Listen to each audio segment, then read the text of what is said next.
Hey there, modern human. Let me ask you a quick question. How's your Monday going? Too many WhatsApp notifications? Computer froze again, right when you're trying to turn in work that's already late? Or did the Wi-Fi cut out right in the middle of a meeting? Haha. Yeah, tell me about it. Life in the 21st century is a total test of patience. But now, close your eyes and imagine your great, and I mean way back in the Paleolithic. We grew up believing this guy was a total moron. A guy who wore squirrel skin undies, grunted ungabung, and spent his days trying not to get trampled by a mammoth while dragging someone around by their hair. We look at the past with so much pity. Like, man, poor them. They didn't even have an espresso or double-ply toilet paper. Spoiler alert, we've been fooled. The truth is, if you were teleported to a camp 40,000 years ago, you would be the primitive one in the story. While you can't even identify which plant in your backyard won't kill you if you make tea, the average caveman was a materials engineer. He made precision tools out of stone. Senior botanist, he knew every root and poison in the forest. Elite athlete without needing to post mirror selfies from the gym. And a master of time management. Spoiler, they worked way less than you do. In this video, we're going to demolish this dirty brute myth and understand what these guys really did all day. After all, they dominated the planet for 99% of human history. Our modern civilization, with its buildings and taxes, is just a 15-second story compared to the epic documentary that was the Paleolithic.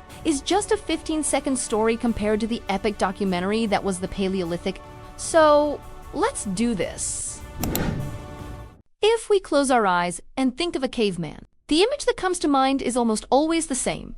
A guy who looks like he hasn't seen a barber in the last 10 years, wearing a leopard skin that clearly doesn't match his skin tone, carrying a club, and, for some reason, being kind of oblivious. Pop culture has painted our ancestors as beings who could barely articulate, a unga-bunga without tripping over their own feet. But the truth is, if you gave a Homo sapiens from 30,000 years ago a bath, put them in a suit, and set them down on the Snow Paulo subway, the only thing that would catch anyone's attention would be him trying to figure out why nobody is talking to each other and everyone is staring at little glowing boxers. The brute myth, that idea of men dragging women around by their hair? Forget about it. That's a 19th century chauvinist fantasy with absolutely no basis in archaeology. In fact, cooperation was the golden rule. If you were a jerk in the Paleolithic, the group would simply leave you behind, and you'd be on your own, trying to survive a saber-toothed tiger as a lone wolf. To understand the context, we need to talk about time. And the scale here is absolutely mind-blowing. The Paleolithic began about 2.6 million years ago and ended only 12,000 years ago. Do the math with me. This represents more than 99% of the entire human journey. This means that our civilization with the internet, pizza, taxes, democracy, and airplanes is just a rounding error. We're like that entitled person, you know, the one who showed up in the last 5 minutes of the party and thinks they own the place. Our ancestors spent millions of years perfecting the art of living with the earth, while we've been here for a few millennia just trying not to break the planet for good. The term caveman is one of the biggest marketing fails in history. Sure, they used caves, but think of them as the luxury Airbnb of the time. If there was a cave available, one that was safe, protected, and cozy, they move in. But caves are rare. Most of our ancestors lived in wooden huts, lightweight structures for people who were always on the move. Mammoth bone houses. These guys were so stylish that they built foundations using the tusks and ribs of giants covered with animal hides. It was basically a prehistoric glamping site, open-air camps, enjoying the view and the breeze right by the river. So the next time you hear cavemen, just remember they were actually the people who knew how to camp like nobody else. Another point we need to debunk is that the Paleolithic wasn't just one single thing. It wasn't a static period where nothing ever happened. Homo habilis. It was like the beta version of humanity. They started playing around with stones and realized they could actually make them cut. Homo erectus. These were the adventurers. They were the first to leave Africa and to master fire. Basically, the original backpackers, Neanderthals, and sapiens. The peak of sophistication. Complex tools, tailored clothes. Yes, they actually sewed, and the first social networks, not digital ones. Of course, living in the Paleolithic was like being on an extreme survival reality show, but without a camera crew to save you. The climate changed everything. During the Ice Ages, parts of Europe were basically a giant freezer. Imagine the logistics. You don't have a department store. If you want a coat, well, you'd have to convince a large animal to donate its hide if. You know what I mean? Right? Process that hide with stone scrapers for hours. It's a better arm workout than CrossFit. Sew it all together with bone needles and animal tendons. If you lived in Africa or near the equator, the challenge was different. The heat, fast predators, and the constant search for water. This diversity shows that our ancestors were the most adaptable beings in history. They weren't victims of their environment. They were the masters of environmental management. We look back and feel sorry for them because they didn't have Wi-Fi, but they had something that we've lost: a deep knowledge of every plant, every star, and every sound of the forest. They were botanists, geologists, engineers, and artists all at the same time. In this context, the Paleolithic wasn't the prelude to modern life. It was the main event. Everything we are today, our capacity to love, to create, to plan, and to laugh was forged in the heat of Paleolithic campfires. Do you think the pack was just a bunch of isolated people who spent their time screaming at each other? Well, if that's what you think, then let me tell you, you are very, very wrong.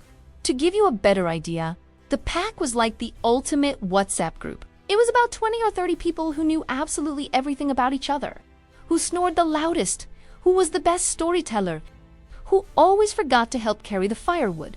But the craziest part isn't the pack itself fits the human Wi-Fi connections. Archaeologists have found seashells hundreds of miles away from the ocean and volcanic rocks that traveled across entire states. How Stone Age Mercado Libre. They had exchange and trade networks. One group would meet another, a little networking would happen, they'd trade some bear skins for some luxury spearheads, gossip about the neighboring pack, and be on their way. You know how we know they weren't heartless brutes? From the skeletons. Remains have been found of people who survived broken legs, blindness, and degenerative diseases for years. In the wild, if a gazelle breaks its leg, it becomes a lion's dinner in 5 minutes. If a human broke their leg in the Paleolithic, the group would say, "Take it easy, partner.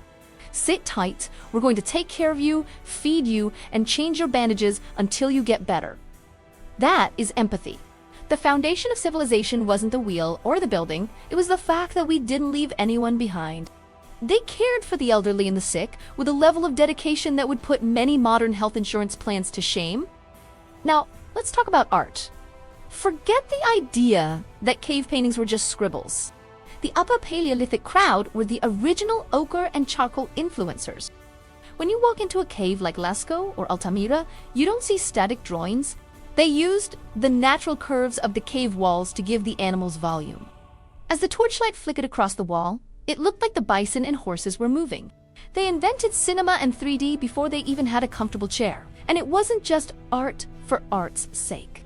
It had meaning. They painted their dreams, their rituals, and maybe even a fanfic of an epic hunt they wanted to happen. They had style, technique, and a level of patience that we who can't even stand waiting 15 seconds for a video to load can't even imagine. If you think silence was the only soundtrack, get your bone headphones ready. Flutes made from bird bones dating back over 40,000 years have been found. And the wildest part, when scientists played these flutes, they produced notes and scales that we still use in Western music today. Can you imagine the scene? The fire crackling, the crowd gathered around. Someone starts a rhythm by beating on a hollow log, history's very first drummer, and someone else drops a solo on a vulture bone flute. It was history's very first music festival. And you can bet on one thing. Nobody was recording with their phones up. They were actually living in the moment. They were also deeply spiritual. They probably had shamans kind of like that one uncle in the family. You know, the one who knew everything about herbs, told stories about the great bear spirit, and who, every now and then, would drink some strange herbal teas to talk to the ancestors. Those famous figurines, like the Venus of Willendorf, showed that they had an obsession with fertility and life. They weren't just busy not dying. They were trying to understand why they were alive. They looked up at the stars and saw gods, heroes, and animals. They gave names to the constellations that we still use today. We like to think we're so different from those guys just because we wear blue jeans and know how to use Google. But the truth is, your brain is exactly the same as the guys who painted a mammoth 30,000 years ago. Your joy in getting together with friends to eat, it comes from them. Your need to listen to music when you're sad, it comes from them. Your desire to create something beautiful or tell a story, it comes from them. The social life, art, and culture of the Paleolithic prove that we were never primitive. We have always been complex, sensitive, and creative. They just didn't have the tools we have, but they had all the soul that we're still struggling to hold on to. So, after all that, how are you feeling? Looking in the mirror feels a little different now, doesn't it? We spent this entire video debunking the myth of the filthy brute, only to find out that, in reality, we're descendants of a lineage of geniuses of adaptation. The caveman wasn't a rough draft of a human being. He was the final product, tested and approved by thousands of generations under conditions that would make the biggest CrossFit enthusiasts cry in the fetal position in 5 minutes. They gave us everything: the curiosity to look at the stars, the ability to turn stones into tools which today we turn into silicon for processors, and above all, the notion that living in a group is our greatest technology. The truth is, we haven't outgrown the pit. We've only changed the scenery. Your brain still seeks the safety of the campfire, the pleasure of social gossip, and the satisfaction of creating something with your own hands. They were sustainable for 99% of our history. We, in our modern way of life, are trying to make it past the first few millennia without breaking the toy. Maybe we have a lot more to learn from the dopey of the Stone Age than we like to admit. But tell me, if you had to choose right now, would you rather face a spreadsheet in front of a computer for 8 hours or spend the day tracking a deer through the forest with your best friends? Leave a comment below, because I'm sure your answer will say a lot about just how Paleolithic you still are. If you enjoyed this trip back in time and now look at your 30th great-great-grandfather with a lot more respect, do this. Smash that like button as if you were napping a piece of flint to make the best spear in the tribe. And don't forget to subscribe to the channel and hit the notification bell. Think of it as our modern-day council fire. Every week, we light a new fire here to discuss the mysteries of humanity, science, and this crazy universe we live in.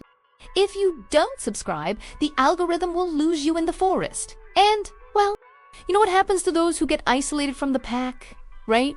Just kidding. But don't risk it. Thanks for sticking around, a beaky bear jog, but a friendly one with no saber teeth. And I'll see you in the next video. I'm ouchie, or rather, ooga booga, bye-bye.